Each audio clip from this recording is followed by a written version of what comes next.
ଅଛି ଯଦି ମୋ ଘରେ କିଛି ଅସୁବିଧା ହେଲା ମୁଁ ନିଜେ ସେମାନେ ଅଭିଯୋଗ କରୁଛନ୍ତି କି ଆଜି ଆପଣ ପାକ ଛାଡ଼ ସମୟରେ ହିନ୍ଦୁ ହିସାବରେ ଆପଣ କିନ୍ତୁ ପାକ ଛାଡ଼ ଆମର 12ଟା ଆମ ଘରେ ଯାଆନ୍ତି ଚାଲନ୍ତୁ ଆମେ ଦେଖିବେ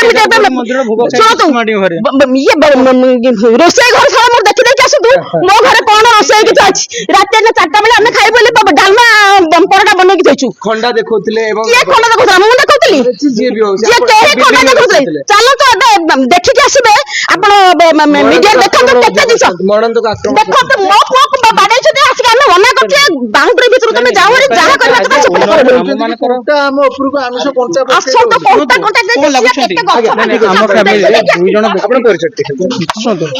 ଟିକେ କ୍ୟାମେରା ଟିକେ ଦୂରେଇ ରଖନ୍ତୁ କହିବା କଥା ହେଲା ନର୍ମାଲି ଆମ ବିଲ୍ଡିଂ ଟା ଆଗପଟେ ଆମେ ଓନର ହିସାବରେ ଆଗପଟେ ରହୁଛୁ ପଛପଟେ ଟେନାଣ୍ଟ ହିସାବରେ ଲାଗିଛି ମୁଁ ଯେତେବେଳେ ଶୁଣିଲି ପଛପଟେ ଟିକେ ଲୋକମାନେ ଆସିକି ଗଣ୍ଡଗୋଳ କରୁଛନ୍ତି ମୁଁ ପଛପଟୁ ଆସିଲି ପଛରେ କୋଉ ମ୍ୟାଟରରେ ସେମାନେ ଆସୁଛନ୍ତି ସେତିକି ଭିତରେ ସେମାନେ ପଶି ଆସିଲେ ଏନିୱେ ମୋ କହିବା କଥା ହେଲା ଓନର ମାନେ ଓନରଙ୍କର ଟେନାଣ୍ଟ ମାନେ ଯେତେ ଜୋର ହଉଛନ୍ତି କିଏ ତାଙ୍କ ପର୍ସନାଲି କଣ ଖାଉଛି ନ ଖାଉଛି ସେଥିରେ ଓନର କିଛି ଭୁଲ ନାହିଁ ତାପରେ ସେମାନେ ଆସିକି ଯଦି ଆମକୁ ଆକ୍ୟୁଜ କରିବେ କି ଆମେ ମାନେ କିଛି ନନଭେଜ ଖାଇଛୁ ତାପରେ ଆଉ ଗୋଟେ କଥା ମୁଁ ତ କେଦାରଗୌରୀ ମନ୍ଦିରରେ ଭୋଗ ଖାଇଛି ସୁମାଣ୍ଡିଆ ଘରେ ନନଭେଜ ଖାଇବାର ପ୍ରଶ୍ନ ଉଠେ ଆମ ଘରେ ତ ଆଜି ରୋଷେଇ ବି ହେଇନି ତ ତାପରେ କଣ ମୋର ଭୁଲ ଥିଲା ମାନେ ଶୁଣନ୍ତୁ ମୁଁ ପର୍ସନାଲି କିଏ କାହା ଘରେ କଣ ଖାଇବ ତାର କଣ ଓନର ବସିକି ଚେକ୍ କରିବ ଡେଲି ଯାଇକି ନା କଣ ମୁଁ ତାଙ୍କୁ ଡିଫେଣ୍ଡ କରୁନି ଦ୍ୟାଟ୍ସ ନଟ୍ ଇସ୍ୟୁ ବଟ୍ ମୋ କହିବା କଥା ହେଲା ମତେ ମୋ ଉପରେ ଯେତେବେଳେ ମୋ ପ୍ରିମିସେସ୍ ଭିତରେ ଆସିକି ମୋ ବାକି ଭଡ଼ାଟିଆ ମାନଙ୍କୁ ହଇରାଣ କରିବେ ମୁଁ ବାକି ଭଡ଼ାଟିଆ ମାନଙ୍କର କଣ ଯେମିତି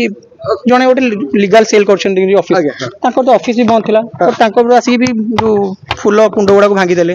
ତାର ମାନେ କ୍ଷତିପୂରଣ କିଏ ଦେବ ଯେ ମ୍ୟାଡାମ ଆପଣ କହିବା କଥା କି ଯେ ଏଇ ଯୋଉ ଘଟଣାଟି ବର୍ତ୍ତମାନ ଘଟିଲା କି ଆପଣଙ୍କର କୌଣସି ଇନଭଲଭମେଣ୍ଟ ନାହିଁ ଯିଏ ଆପଣଙ୍କର ଭଡାଟିଆ ଅଛନ୍ତି ତାଙ୍କର ଇନଭଲଭମେଣ୍ଟ ଅଛି ଭଡାଟିଆଙ୍କର ଅଛି ବି ଯଦି ସେମାନଙ୍କର କମ୍ପ୍ଲେନ ଥିଲା ମତେ ଦେଇଥାନ୍ତେ ମତେ କମ୍ପ୍ଲେନ ଦେଇଥିଲେ ମୁଁ ପୋଲିସ ଷ୍ଟେସନକୁ ଜଣାଇଥାନ୍ତି ସେମାନଙ୍କୁ ମନା କରିଥାନ୍ତି ତମେ ମୋର ଅନ୍ୟ ସବୁ କ୍ଷୟକ୍ଷତି ଗଲେ ମତେ ବାଡେଇବା ମୁଁ ମନା କରିବା ସତ୍ତ୍ୱେ ମତେ ମୋ ଘର ଭିତରେ ବସିକି ମତେ ବାଡେଇବ ମୋ ପୁଅ ବାଡେଇବ ବର୍ତ୍ତମାନ ପୁଅର ଦେଖନ୍ତୁ ସେ କଣ କଣ ହେଇଛି ତାର କଥା ନିଜେ ଦେଖନ୍ତୁ ସେ ଭଡାଟିଆଙ୍କ ପାଇଁ ଆପଣ ହଇରାଣ ପଡିଲେ ହଁ ମୋର ଆଉ 5ଟା ଭଡାଟିଆ ଯେହେତୁ ଅଛନ୍ତି ସେମାନଙ୍କର ଅସୁବିଧା ହଉଛି ନା ଏଠି ଗହଳି ଗାଳି କଲେ ସେ ସବୁ ଗଲେ ତୁମେ ଯଦି କଣ ହେଲା ତୁମର ମତେ ଜଣେଇଥାନ୍ତ ନହେଲେ ଥାନାରେ ଜଣେଇଥାନ୍ତ ସେମାନଙ୍କ ଅଭିଯୋଗ ଅଛି କି ମାନେ ହେତୁବାଦୀ ଯୋଉ ଭଡାଟିଆ ଆମକୁ ଆପଣ ଦେଇଛନ୍ତି ତ ଆପଣ ମୋର ହେତୁବାଦୀ ସେମାନେ ପୁରା ହିନ୍ଦୁ ମାନେ ହିନ୍ଦୁ ହେତୁବାଦୀ ମୁଁ କଣ ଜାଣିନି ଆମେ ଜାଣିଛୁ ହିନ୍ଦୁ ମୁସଲିମ ଖ୍ରୀଷ୍ଟିଆନ ଆମେ 3ଟା ଜାତି ଜାଣିଛୁ ଆମେ ହେତୁବାଦୀ କିଛି ଜାଣିନୁ ଆପଣ ଯାହା ହିନ୍ଦୁର ନିୟମ ଅଛି ହଁ ହଁ ମୋ ଘରେ ତ ସବୁ ହିନ୍ଦୁ ଅଛନ୍ତି ବ୍ରାହ୍ମଣ ଇଏ ଅନିଲ ମିଶ୍ର ସତପତି ବା ସେ ନେଇଛନ୍ତି ଭଡା ନେଇଛନ୍ତି ସିଏ ଜଣେ ମୁସଲିମ ହେତୁବାଦୀ ବୋଲି କହିବେ ସେମାନଙ୍କର କହିବା କଥା ଯେ ଆପଣ ଛାତ ଉପରେ ଛିଡା ହେଇକି ଚିକେନ ଖାଇକି ତାଙ୍କୁ ସେମାନେ ସେମାନେ ଏମାନେ ସେଠିକି ଗଲେ କେମିତି ଛିଡା ହେଇଥିଲୁ ବୋଲି ସେ କହିବା କଥା ଆମେ ଛିଡା ହେଇଥିଲୁ ସେ ସମୟରେ ସେ ଏଭଳି କାହିଁକି ସେସବୁ ଜିନିଷ ତ ଆମେ ଜାଣିନୁ ଆମକୁ କହିଲେନି ଜଣେଇଲେନି ଓନ୍ଲି ଆମର ଆପଣ ଲିଗାଲି ମୁଭ କରିବେ ଆଗକୁ ହଁ ନିହାତି ଯାହା ହବ ମତେ ଜଣେଇବେ ନହେଲେ ପୋଲିସ ଷ୍ଟେସନ ଜଣେଇବେ ମୋର ବାଉଣ୍ଡରୀ ଭିତରେ କେହି ଟ୍ରେସପାସ୍ କରିବେନି ହେଇଥିବ ତାଙ୍କ ସେ ଗ୍ଲାସ ଗୁଡା ଯୋଉ ଭାଙ୍ଗିଛନ୍ତି ଢୋ ଢା ଶୁଭୁଥିଲା ସେ ଗ୍ଲାସ ଯୋଉ ଭାଙ୍ଗିଛି ସେ ଗ୍ଲାସ ରେ ସେ ନିଜେ ମାରିଛନ୍ତି ମୁଁ ନିଜେ ଆସିଲା ବେଳକୁ ମୋ ପୁଅକୁ ମତେ 2 ଧକ୍କା ମାରିକି ବାହାରିଲେ ଆପଣଙ୍କ ନାଁଟା ପୁରା ମୋ ନାଁ ହଉଛି ରେଣୁବାଳା ବର୍ଷଲ ମତେ ଧକ୍କା ମାରିଛନ୍ତି ପୁଅକୁ କୋଉଥିରେ ବାଡେଇଲେ ମୁଁ କହିପାରିବି ପଏଣ୍ଟ ସେଟା ନୁହଁ କହିବା କଥା ହେଲା ଯଦି ଆମେ ମନା କରୁଛୁ ନା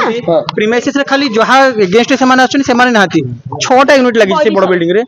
ତ ଏତେ ଲୋକ ଅଛନ୍ତି ଅଲଗା ମାନଙ୍କର ବି ମାନେ ପିସ୍ ଆଉ ଟ୍ରାଙ୍କୁଇଲିଟି ଡିଷ୍ଟର୍ବ ହଉଛି ନା ସେଗୁଡାକୁ ଦେଖିବାର ଅଛି ସିଧା ଆସିଯିବେ ମନ ଇଚ୍ଛା ଆସି ଭାଙ୍ଗିଦେବେ ସେ ଯାହାର ଭାଙ୍ଗିଛନ୍ତି ସେଟା ସବୁ ସେମାନଙ୍କର ନୁହଁ ମାନେ ଯାହା ଏଗେନ୍ଷ୍ଟ ସେମାନେ କମ୍ପ୍ଲେନ୍ କରୁଛନ୍ତି ତାଙ୍କର ନୁହଁ ଯେମିତି ଅନିଲ ଶତପଥୀ ଅଛନ୍ତି ଆଡଭୋକେଟ ସିଏ ମତେ କଲ୍ କରି କହିଲେ କି ମୋର ଫୁଲ କୁଣ୍ଡା କେବଳ ଭାଙ୍ଗୁଛନ୍ତି